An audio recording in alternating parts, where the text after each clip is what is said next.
Sharda K. Team Home 360 welcome you all to 5th anniversary of Jubilee Hills Showroom. We welcome all the architects, interior designers, builders and guests. Today among us we have a very special guest, Mr. Luca Majosi, CEO of Nexion International. I request Sharda to give a bouquet to Mr. Luca. We welcome you, Mr. Luca. Mr. Luca has 30 years of experience in wide range of business and has spent last 8 years in ceramics sector as CEO of one of the leading Italian ceramics manufacturer. A believer that company have to focus on delivering high quality innovative products to customers. Since 2015, Mr. Luca has been one of the promoters of Nexion. He brings the perspective and taste of Italy into Make in India. We also welcome Mahesh Bhai, the director of Nexion, who is here, and Mr. Harish Kamath and his team. As this event is on live stream for many budding architects from ICFI and other architectural institute, courtesy architect Venkat from Murthy and Manyam, he is here. Yeah, we thank you for that. And now I hand over the mic and proceedings to Mr. Luca to speak on new trends in surface design. Why copy when we can create? Thank you. Hello? Okay, everything goes.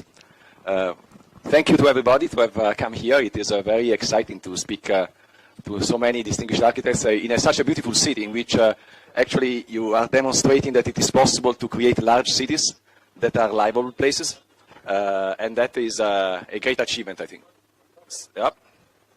Do you want me where? I cannot because I have to use this, so you have to move it. You have to adjust yourself to me. Usually these guys don't like, they want to be the masters. Sometimes you have to tell them that it is not possible. No, it's very interesting because this city is developing in a very interesting way. I lived in Italy for many years in many different cities, from Milan to Rome to Turin, Bologna. I've been living in Dubai for 7 years now.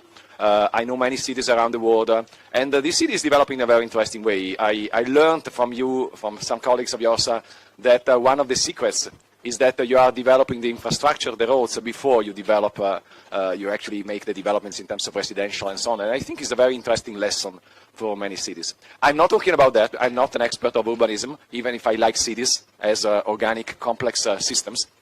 I want to speak about something completely different. That is what we do at Nexion in surface design.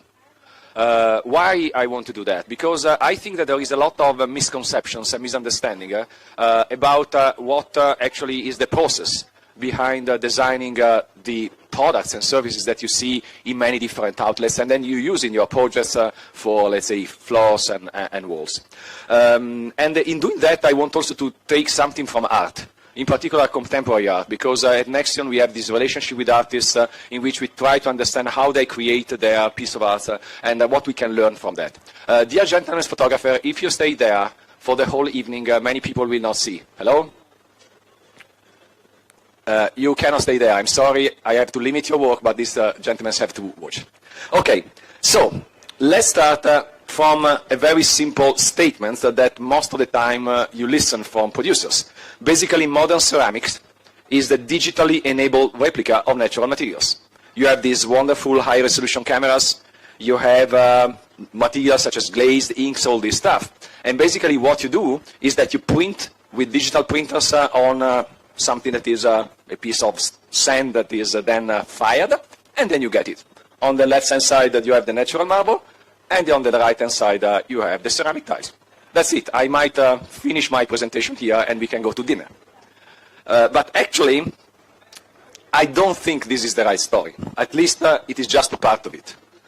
The first point is that the defect, the issue that I personally see in copies is that they look fake. Whatever the high-resolution camera you use, whatever the high-resolution printer you use, they look fake. Because our eye, the way they perceive beauty, is much more sophisticated than a digital replica. Otherwise, artists would not exist, okay? We would have only cameras and no painter. The two questions I have, and I will try to elaborate on them, is maybe most of the ceramic tiles we have around are there not because they are beautiful, but because they are cheap, easy available, and some of them are also durable. Many of the products that are around are not so durable, but basically some of them are durable. But the real question we should ask ourselves, and that Nexion we started asking this question many, many years ago, is but why don't we aspire to create beauty using this technology? That maybe means that we cannot copy. because copying in itself does not create beauty. And just to have an image of that, even if I'm a photographer, when I was young I did a little bit of photography for some magazines in Italy. Basically, as an amateur, you do the left-hand side apple, okay? This is a rather beautiful picture, okay? You have a black background and the picture is very clean. But I would not say this is a professional picture. While on the right-hand side, with these drops of water, I have to use very high-speed photography to block the water without blurring, while the water is coming down to the apple. That becomes professional photography. So, the point is that why is not people doing that? Easy, because it is difficult. Those people who tell you that in ceramic companies the difference is the technology, they are lying to you, blandly lying. In any discipline that we have, from car racing to anything else, the technology is available to anybody. The difference is how we use the technology to make things, to create things. So the technology is never. Maybe some technologies are a little more difficult to use, that is true, require more experience, but in the end, it is not the technology that makes the difference. I remember that one of the key, things that struck me in 2014 when I was looking for a partner in India to create Nexion, and I visited Morbi when all these companies are, and I saw these billboards, digital, digital, digital. And I was coming from Italy. Nobody does that in Italy. Nobody tells you that the tile is beautiful because it is digital. What does it mean?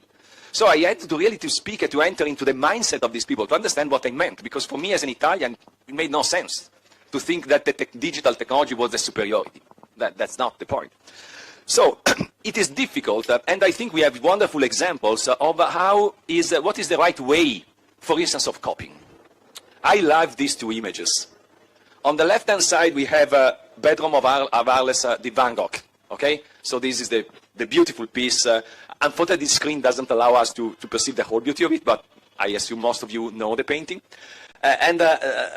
You can even perceive the distorted way in which the eyes of Van Gogh perceived reality in his craziness, okay? You feel it. And another one that I love a lot is Roy Lichtenstein, because I love his views of taking originals, maybe from the comics of Mickey Mouse, and copy them. And when he recreated the bedroom in Arles, the curved lines of Van Gogh became straight lines, and the chairs lost a part of the symmetry but retain some of that. And he had the different kind of clothes on the hangs and made the picture straight. And you know that the technique of Roy Lichtenstein is a quite sophisticated one. He has this dotted technique that requires special color. So, that's the way of copying. That's the way of actually entering into the soul of what you want to copy, and extract something, reinterpret something, and you give it a new representation. So after discussing with artists in this, we did this work for Salone del Mobile this year, for instance, in which we created brainstorming between us and sculptures. Basically, we started understanding that the point about the representation of reality is one very important concept that we have to work on. Now, what does it mean, representation of reality? I have a degree in physics, and I studied vision, computer vision, how to teach computers to see and to perceive reality and to understand reality the way we do is one of the most difficult things to do. Actually, it is very easy to recognize a face. That's the reason why everybody uses AI to do that. But if you want to recognize what exactly is the space for a computer is very, very difficult. Now, one of the ideas, because there are many ideas behind that, but one of the ideas that I take from that is that when we see something, such as a surface, but even in painting, the whole that we perceive is the result of an infinite number of details, then sum up in a way that we cannot fully decode, because this way of doing our brain actually happens at a level that is subconscious. So we don't have complete consciousness of the process that creates that. But in the end, we perceive the beauty or not, or we perceive the naturalness or not. And I want to show you something that was very interesting to me. This summer I visited the Biennale of Venice with my kids, and we went into the exhibitions, and I see this, okay? The size of this stuff was huge, okay? A few meters long and 3 meters high. And I say, okay, but what is it, no? And what I did, and I stood about 2 or 3 meters from this, and then I walked in the direction with my camera. And I want to, share with you the journey that I did. So I started and I went closer and closer. Unfortunately, we will not probably see all the details here, but you will perceive what this is. From the distance, I had no clue of this richness, absolutely no idea of the existence of this incredibly huge. I mean, imagine the artist who has done this and taken every single piece and sewed it together. That's the reason why he was at the Biennale of Venice. Now, let me show a parallel without being, I don't want to, I'm very humble in this parallel, okay, so take it for what it is. But this is a slab, and I was a couple of weeks ago at Freud in Mumbai, and this was one of the slabs of the new marble-inspired stuff that we presented there. I will then elaborate on that.